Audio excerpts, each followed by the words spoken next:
I'll love you forever, I'll like you for always. As long as I'm living, my baby you'll be. My mom often read me the illustrated children's book Love You Forever when I was little. I didn't know until later that author Robert Munsch wrote the song in it for his two babies who were stillborn. For a long time I had it in my head and I couldn't even sing it because every time I tried to sing it I cried. It was very strange having a song in my head that I couldn't sing. The book itself isn't about that, though. It's a simple but profoundly touching story about a mother loving her son through the years and across the various stages of his life, the way Munch surely wishes he'd been able to love and know his children. It's dear to my mom's heart and to mine.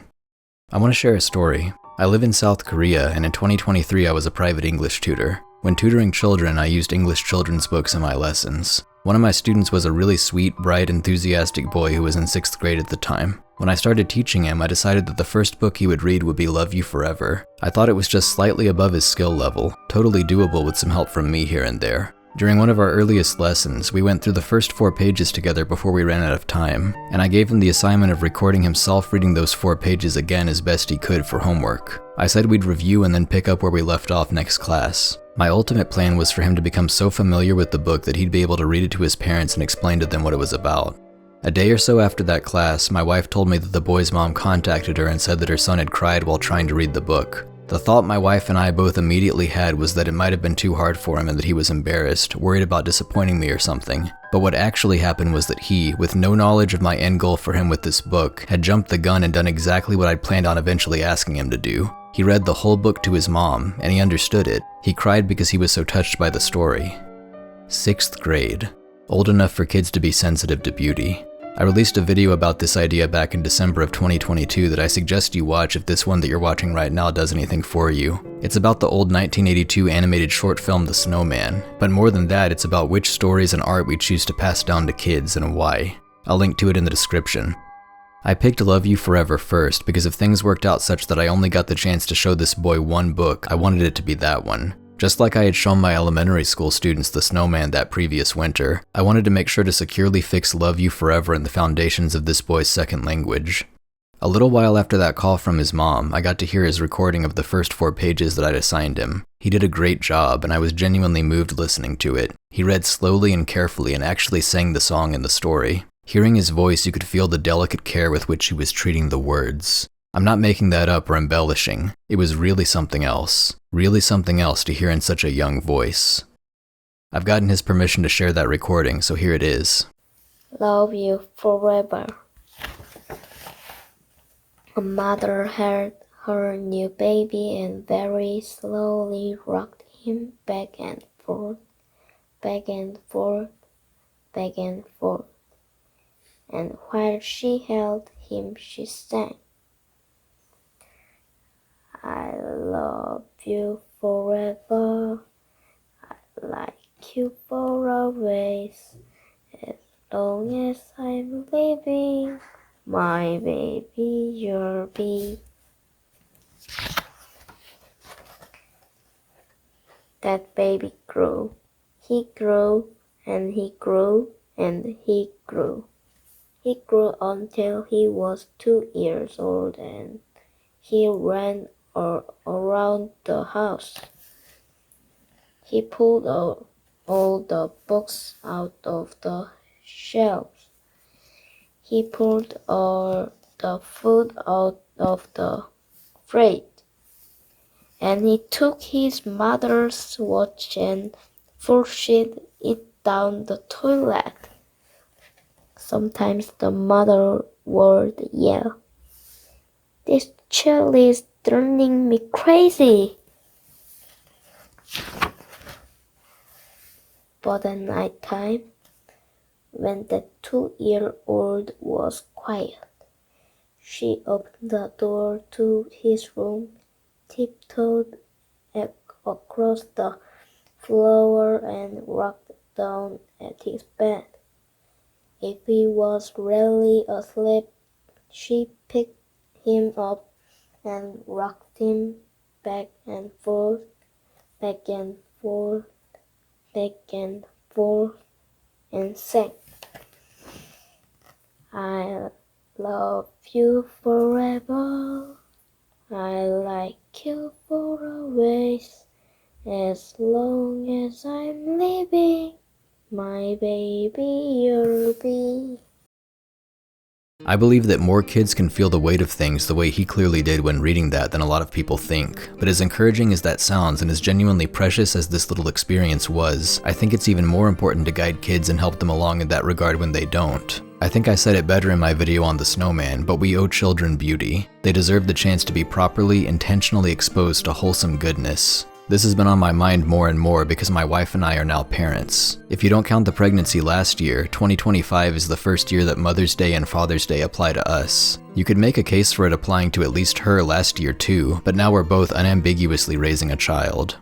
I went through most of my life certain that I didn't want children. I'd say so whenever it came up in conversation, and people older than me would smile knowingly and gently tell me I'd changed my mind about that. And it'd make me so mad because I knew I didn't want kids and wouldn't, and I knew they thought they knew something I didn't, and it was infuriating because it was in fact they who didn't understand the depths of my certainty about this, the firmness of my resolution. I knew they probably thought that I was different or special, and I didn't. I just didn't want kids. It wasn't even that uncommon. It was so irritating how closed-minded and short-sighted people could be, that they could be so incapable of fathoming that someone might prefer a different lifestyle with different sources of fulfillment than what they considered normal for everyone. Well, I was wrong. Turns out they knew something I didn't. I guess young people can stomp their feet and be mad about it for as long as it takes until they finally, hopefully, accept that older people sometimes just know more than they do. Rebellious youths have existed for as long as there have been people, but I really hope this modern era of Disney Renaissance-fed adults putting their stamp of approval on any and all manufactured hints that their parents don't get it, don't know anything, is on its way out. I have a newfound appreciation for both of my parents as well as a new avenue into understanding them, understanding some of what they've gone through. To be clear, I still don't understand what it was like for them when my younger brother died, and I pray I never do. Being a parent doesn't give you real insight into what something like that is like if it hasn't happened to you. The difference now is that I know I don't know. I really, viscerally know that in my bones, because I can't even let myself think about it happening to me. I used to get so mad, so righteously offended, when one of them would bring that out, however gently. You can't know Jordan, because he was my brother, my family too, and I had every right to weigh in, I thought. And maybe I did have that right, but the fact remains that I didn't know what it was like. I still don't. I was wrong. All of the mental and rhetorical tools I was using to be right in my own little mind pond had no bearing on the deep and complicated reality of parenthood outside of my experience. That vast sea that I recognized but of which I was so dismissive, however unwittingly, that I might as well not have known it existed.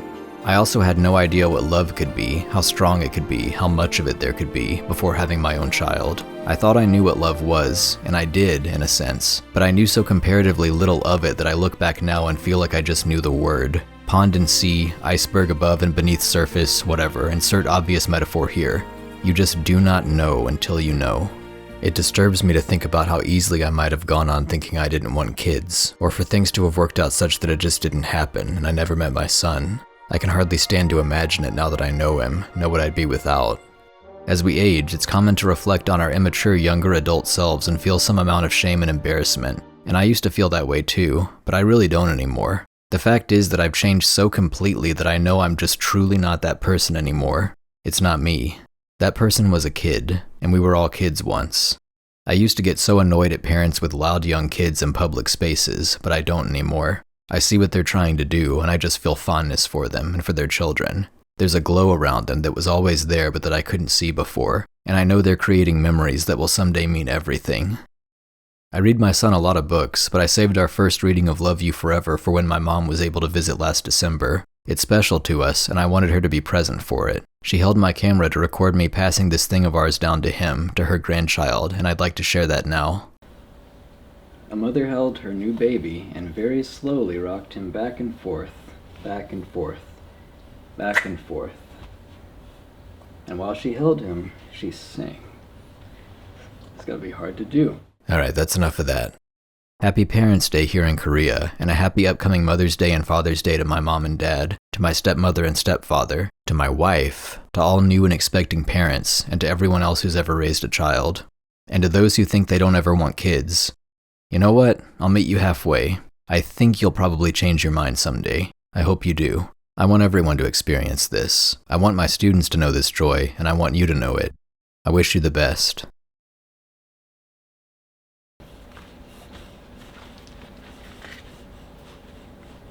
Oh, he's bigger now. This is the baby. Look how big he is. The little boy grew. He grew and he grew and he grew. He grew until he was 9 years old. And he never wanted to come in for dinner. He never wanted to take a bath. And when Grandma visited, he always said bad words. Sometimes his mother wanted to sell him to the zoo. Oh, like an animal. Man, he's making the floor dirty. He makes everything dirty. He's throwing a baseball in the house. That's not good. Oh, his mommy's holding him. But at nighttime, when he was asleep, the mother quietly opened the door to his room, crawled across the floor, and looked up over the side of the bed. If he was really asleep, she picked up that 9-year-old boy and rocked him back and forth, back and forth, back and forth. And while she rocked him, she sang, "I'll love you forever, I'll like you for always. As long as I'm living, my baby you'll be."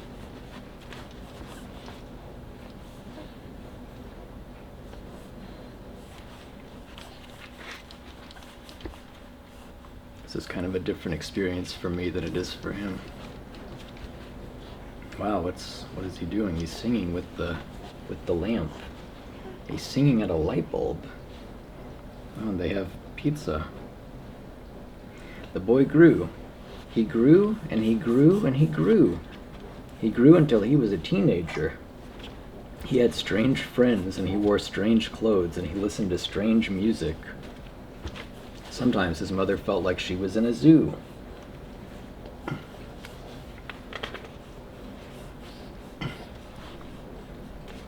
But at nighttime, when that teenager was asleep, the mother opened the door to his room, crawled across the floor, and looked up over the side of the bed. If he really was asleep, she picked up that great big boy and rocked him back and forth, back and forth, back and forth. While she rocked him, she sang, "I'll love you forever, I'll like you for always. As long as I'm living, my baby you'll be." Oh, thanks for that wind up. Letting me know. Thanks for telegraphing that for me, buddy. That teenager grew. He grew and he grew and he grew. He grew until he was a grown-up man. He left home and he got a house across town. You like the thought of that? You like the thought of that? But sometimes, on dark nights, the mother got into her car and drove across town. Look, it's a dark night outside. She's driving. She has a ladder on her car. What's she gonna do with that ladder?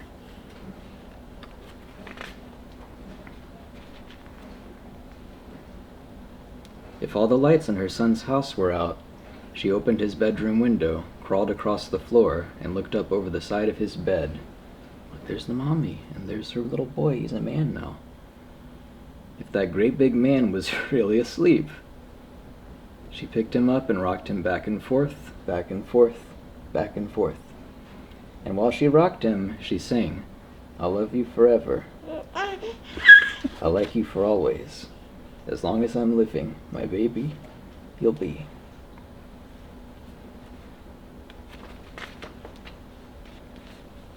Oh wow, look at him. That's the baby. He's not a baby now. Well, that mother, she got older. She got older. And older and older. One day, she called up her son and said, "You better come see me because I'm very old and sick." So her son came to see her.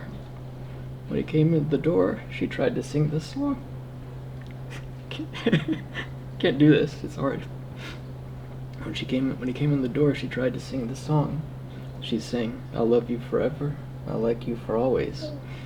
But she couldn't finish because she was too old and sick.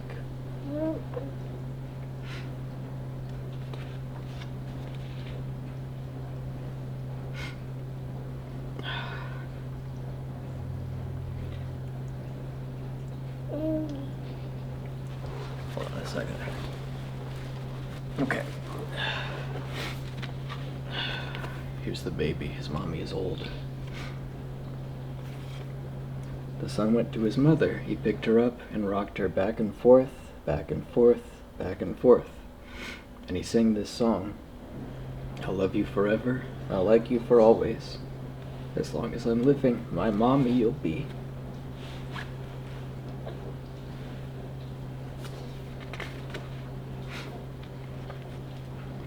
When the son came home that night, he stood for a long time at the top of the stairs.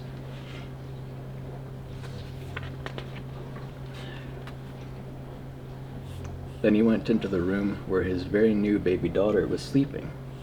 He picked her up in his arms and very slowly rocked her back and forth, back and forth, back and forth. He's got his own baby now.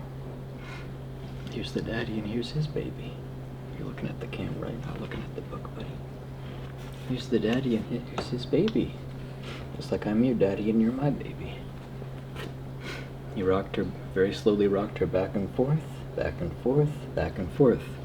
And while he rocked her, he sang, I'll love you forever, I'll like you for always.